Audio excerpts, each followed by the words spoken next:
Hey, it's Tom from Tom's Toons. We're getting ready to get this console all buttoned up, but I thought this was a good time to talk about the gauge panels or the gauge blanks that are available at PontoonStuff.com.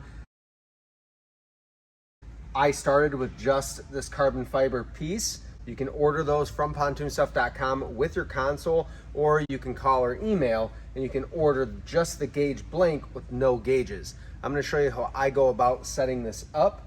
So these gauge panels are available in the carbon fiber as well as the burl wood. I'm going to use this burl wood panel just to show you how I went about cutting my holes and get everything mocked up, and then we'll talk briefly about wiring. For this, you're going to want a Sharpie, a tape measure, and a speed square or right angle tool. Because what I'm going to do, whether I'm installing these 3 gauges, maybe it's just 2 gauges, we happen to have a volt gauge, an RPM or tachometer, and then a fuel gauge. You might add a speedometer in here as well, and you can orient things where you want them to get 4 gauges on here. Maybe you're using your old gauges, they're in perfectly good shape, they all operate. Maybe you want to revamp and do your own gauges, digital gauges, something for your outboard. This gives you the chance to do your own gauge package instead of having to select the ones that are available through Pontoon Stuff, which we've had good luck with, but maybe I want a little different flavor on my boat. You can go on PontoonStuff.com. You can order either of these gauge blanks. You can order the pre-made, ready to go to splice into your ignition harness with gauges and all. Same type of gauge panel. That's all available at PontoonStuff.com. And when you shop there, use Tom's Toons at checkout to save 5% on your whole purchase. I'm going to take my gauge panel, and if you measure this bottom edge is a nice square straight edge. It's right about or a hair under 6 inches. So if I go top to bottom here, it's about 5 15/16. If we call that 6 for all practical purposes, I can take my speed square and I can just mark right at 3 inches several places along here.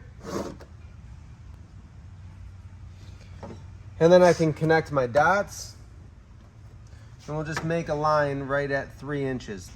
This gives me a nice straight line to work with so that if I drill holes in here, they're all even, so they all come across on the center line the same.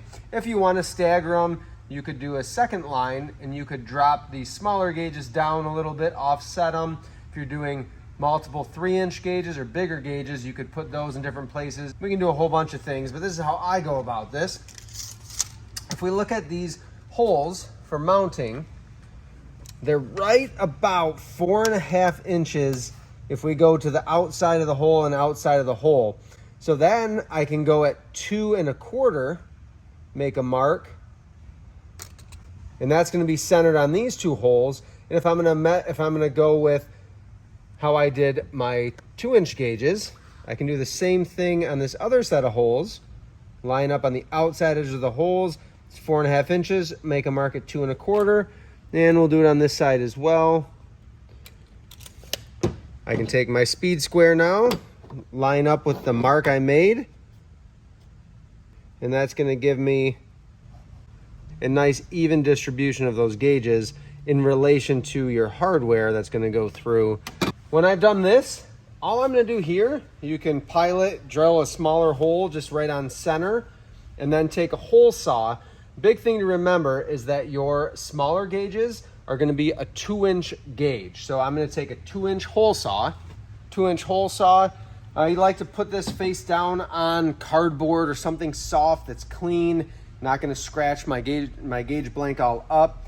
And I'll clamp it down and I'll run this through for my smaller gauges. Big thing on this is get it going full speed and gently apply pressure down. You're really just going to let the blade do the cutting for you. Don't push, it will grab the plastic and try to spin on you. And then this is a goofy size, we call them 3-inch gauges, but it's actually 3 3/8 inch in terms of the hole saw. So that one I would run on the middle and cut my center gauge, or if I'm doing other larger gauges, like a speedometer, I could use that for that.